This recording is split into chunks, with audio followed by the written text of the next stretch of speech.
గ్రామస్తులకి నేను చూసినంత వరకు క్రిస్మస్ పండుగ అంటే డిసెంబరు 25కే పరిమితం. పండగ పండగ పండగ అని చేసుకుంటారు. మరి మన పెద్దలు మరి ఏ ఉద్దేశం చేత ఏర్పరిచారో సంతోషంగా 3 దినాలు గడుపుకుంటాం మనం ప్రార్థనని. 24, 25, 26 అమ్మా ప్రారంభం. ఈ 3 రోజులు చిన్నతనం నుంచి నాకు తెలిసిన విషయం చెబుతున్నా. అది వాచ్ నైట్ సర్వీస్ 31 జనవరి 1 ఇటు ఉంటాయి. మరి ఇప్పుడు అది పోయి డిసెంబర్ వచ్చిందంటేనే అడ్వెంట్ వచ్చేసింది. ప్రారంభమై ప్రార్థనలు జరుగుతూనే ఉన్నాయి.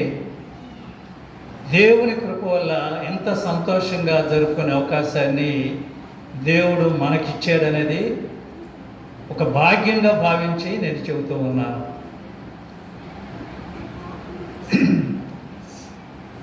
మరి నేను ఎంతమందికి తెలుసో, మరి అమ్మాయిలకి కుర్రవాళ్ళకి నేను తెలుసు అనేవాళ్ళు చేతులు ఎత్తండి ఒకసారి.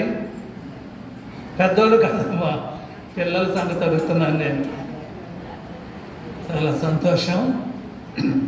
నేను ఎందుకు ఈ మాట చెబుతున్నానంటే, హైదరాబాదులో లోదరన్ చర్చి ఉంది. లకరికాపూర్లో రవీంద్ర భారతి ప్రక్కన పెద్ద చర్చి. నేను హైదరాబాద్ వెళ్ళినప్పుడు చర్చి లేదు. ఒక ఇల్లు తీసుకుని ఇంట్లో ఆరాధన ప్రారంభమైంది. సంఘం పెరిగింది, చర్చి కట్టాలని ఆలోచన వచ్చింది, పెట్టారు. ఆ చర్చి చెప్పే సమయంలో నేను ఒక సంఘ పెద్దని. చర్చి కట్టాలని ప్రారంభించాం. ఏఎల్సి ప్రెసిడెంట్గా ఉన్నారన్న కాగిత నతానియల్ గారు వచ్చారు. ఫౌండేషన్ వేసాము, చర్చి కట్టాము, దేదీప్యమానం అయింది. చర్చి పట్టనటువంటి జనం వచ్చేసారు. హైదరాబాద్లో లోదన్ చర్చి ప్రారంభమైంది. వస్తున్నారంటే చర్చి పట్టలేదు, బయట స్థలం పట్టలేదు, ప్రక్కలు జరుగుదామంటే స్థలం లేదు. అంత గంభీరంగా అయిపోయింది. దేవుని కృప వల్ల ఏం చేయాలి? పబ్లిక్ ఎంత వస్తున్నారంటే మరి ఏం చేయగలుగుతాం? ఏం చేయలేం. అందుకని చర్చి వ్యాప్తించదు కాబట్టి ఎక్కడెక్కడి నుంచో వస్తున్నారు ఇక్కడికి. ఏ ప్రాంతాల నుంచి ఎంతమంది వస్తున్నారని మనం సర్వే చేద్దామని చేసి 8 స్థలాలు గుర్తించి 8 స్థలాల్లో చర్చీలు కట్టి అక్కడ పాస్టర్ గారిని ఉపయోగించి 8 మందిని సంఘాన్ని విస్తరింపడం జరిగింది. ఇక్కడ జనం తక్కువయ్యారు, అక్కడ పెద్దగా అయిపోయింది. దేవుని సువార్త ప్రకటించబడుతుంది.